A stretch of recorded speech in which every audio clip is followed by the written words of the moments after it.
Hello students, how are you? Hope you all are fine.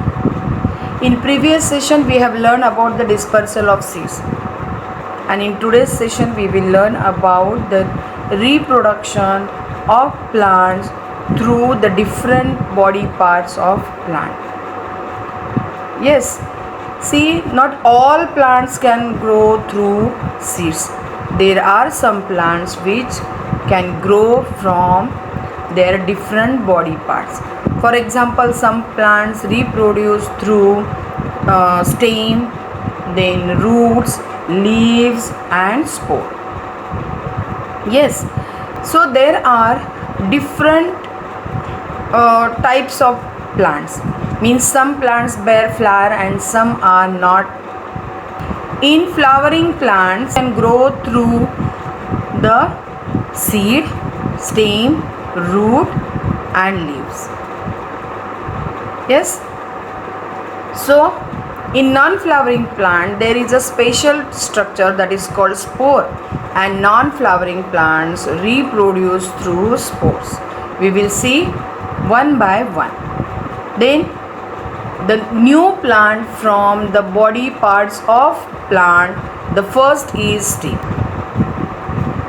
There are some plants like potato, sugarcane, ginger, then onion, yes, then roses, hibiscus. All these plants grow from their stem. Now potato, onion and ginger, they are underground stems. On that stem there is a scar, and in that scar is called eye, and in that eye bird will grow. And when we are going to put that bird into soil, that bird grows into a new plant. Yes, if you are going to take a sugarcane stem, on that there is a bird, and if you are going to put that sugarcane with that bird into soil, that bird grows into a new plant. Same way, if we are going to take a cuttings of roses, then hibiscus, and we put it into soil, then under favorable conditions these cuttings grow into a new plant. And this is how the plant grow into a new plant through stem. Then second type I have said, the plants grow through their roots too.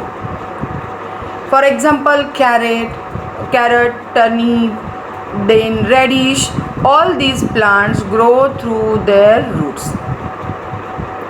Yes, then there is another type,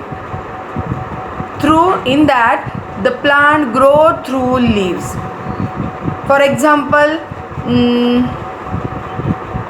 you can take bryophyllum, then begonia, sansevieria, African violet, then kalanchoe. All these plants reproduce through leaves.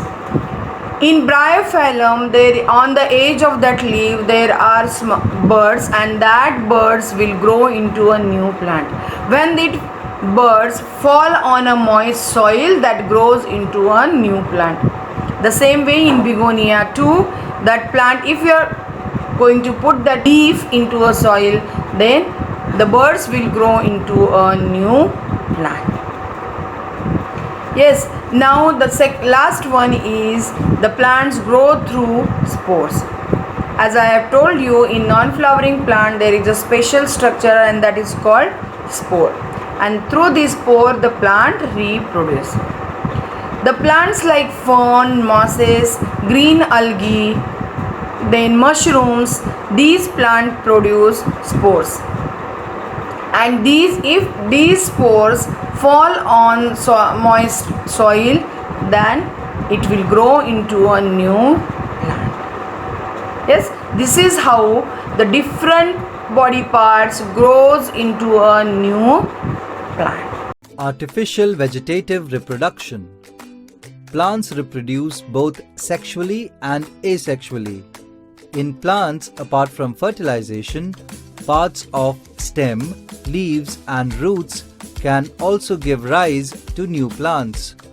This is known as vegetative propagation. Vegetative propagation does not involve any reproductive part of the plant and is therefore known as asexual reproduction. If vegetative propagation is induced artificially by human interference,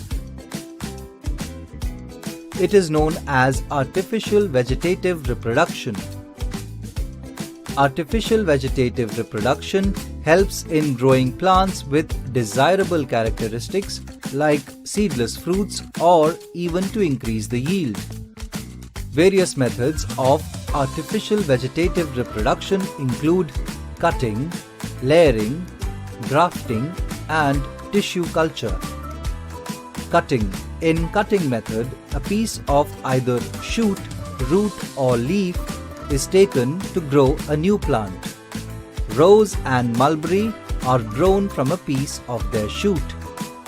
Raspberry and blackberry plants are grown through cuttings of their roots.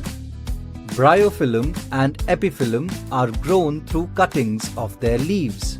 Grafting is another technique used for artificial vegetative propagation. Two plants are required for the process of grafting. The shoot of one plant called the scion is grafted onto the root of another plant called the stalk. Plant that has strong and resistant root system is used as stalk. Plant variety with desirable characteristics is chosen as scion. For example, pink colored flower in this case. The new plant arising from this technique will have the desirable feature of the scion plant, that is, pink flowers. Hybrids of mango, citrus plants are grown through this method. Layering. In layering, the nodes present on the branch of plant is bent down and fixed in the soil. After some time, the roots start appearing on the node of the covered part. The covered part is then cut off from the parent plant. Jasmine and strawberry plants are generally grown by layering. Tissue culture. Tissue culture is basically based on the property of plant cells to produce an entire plant from one cell. This is also called as cellular totipotency. In this method, any part of the plant is taken. It is then cultured on a vessel with special medium. The medium contains all the nutrients required for growth of the plant. Over a period of time, the ex-plant grows into a mass of cells called the callus. Then the callus is cut into a large number of pieces which are cultured to get plantlets. Plantlets are used for planting new trees. Orchids and plantains are produced by tissue culture. Various methods of artificial vegetative propagation are used to produce large number of plants in short span. In today's session, we have learned about the reproduction of plant through different body parts: stem, root, leaves and spore. Hope you all understood this.